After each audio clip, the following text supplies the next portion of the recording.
devo dire fare qualcosa. Ma se vuoi raccontarla tu, se no la racconto io. Beh, diciamo che quando metti dei cuscinetti di sterzo, cosa molto importante è essere sicuri che stai mettendo quello inferiore nella parte inferiore e quello superiore nella parte superiore. Se no, ora di rimontare tutto, tiri un bestemmione fortissimo perché dici no, ho sbagliato.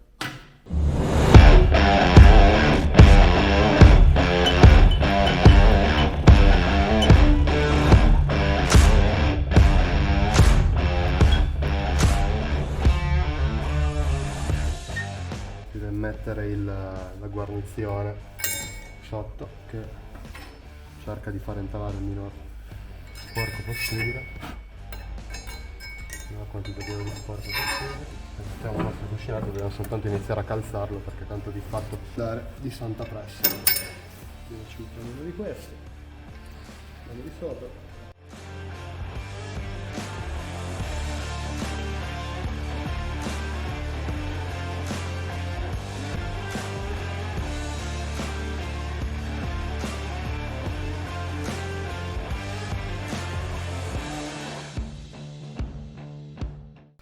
Niente, siamo tutti qua in procinto di riuscire a riassemblare questo glorioso CR 250. La moto della Madonna, telaisticamente è una moto che mi piace un casino, perché di fatto il telaio è una figata da vedere. Una moto che è ancora della vecchia guardia, della vecchia scuola, quindi una moto che è fatta per durare. Speriamo di rimettere insieme, di mettere assieme un bel prodotto. Dovrebbe venire un po' la gemella di quella che abbiamo già preparato. Della signorina che abbiamo di sopra. Adesso siamo qua che stiamo facendo le forcelle, abbiamo iniziato ad assemblare il telaio quindi con le piastre per appunto ospitare le forcelle. Poi si parlerà di rifare il signorino qua, si parlerà di rifare tutto quello che comporta la cuscinetteria dei leveraggi, del forcellone, delle ruote, quindi tutti gli organi in movimento relativi al telaio verranno revisionati. Tutto il telaio e tutte le componenti annesse sono state verniciate a polvere, che non la possiamo neanche reputare una vera e propria verniciatura, ma quasi una foderatura.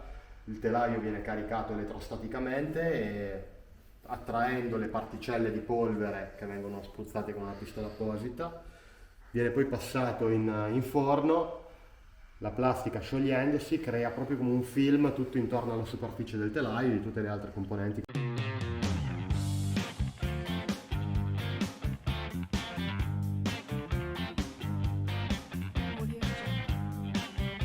Dare un pochino di unto in modo tale da evitare danneggiamenti del labbro. Questo qui in questo caso è il parapolvere, quindi quello che patisce un po' meno, ma da fare molta attenzione invece col paraolio, perché ti metto anche un pezzo di nylon in modo tale da evitare che il labbro del parapolvere o paraolio senta troppo il gradino della boccola. In questo caso li ungiamo anche un po' fuori e poi vedremo il perché.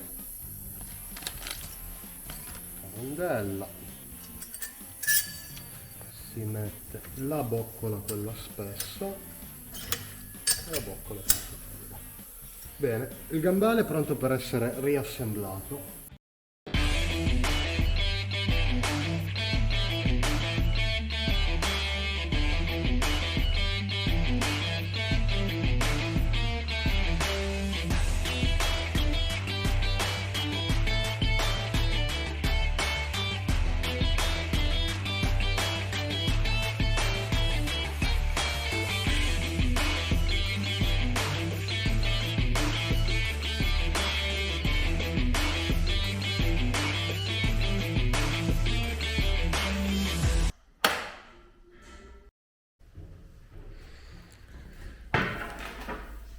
Allora, giorno 2, cosa facciamo? Niente, giorno 2 mettiamo i cuscinetti della ruota anteriore. Sarebbe ideale magari andare a mettere un pochino di calore in modo tale da allargare la sede, però non voglio rischiare di rovinare la verniciatura.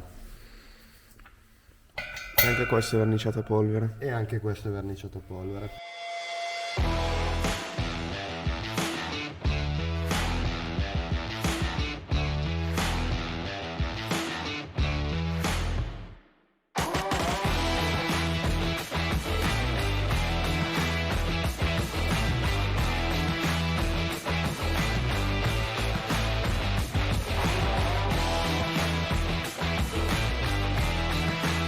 Allora, adesso piazzate la ruota davanti, ci concentriamo sul dietro, iniziamo piazzando i leveraggi, piazziamo anche il forcellone e andiamo avanti da lì. Però per adesso dobbiamo concentrarci sui leveraggi.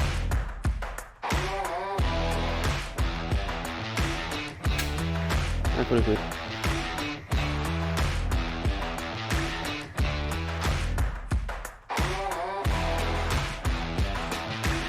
Ho montato il manubrio,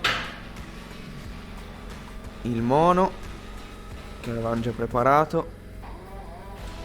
E i leveraggi, dove abbiamo rifatto tutti i gabbiarulli, le guarnizioni, unto tutto con abbondante grasso in modo tale da renderlo meglio che l'originale. Stessa cosa è stata fatta anche per gli snodi del forcellone.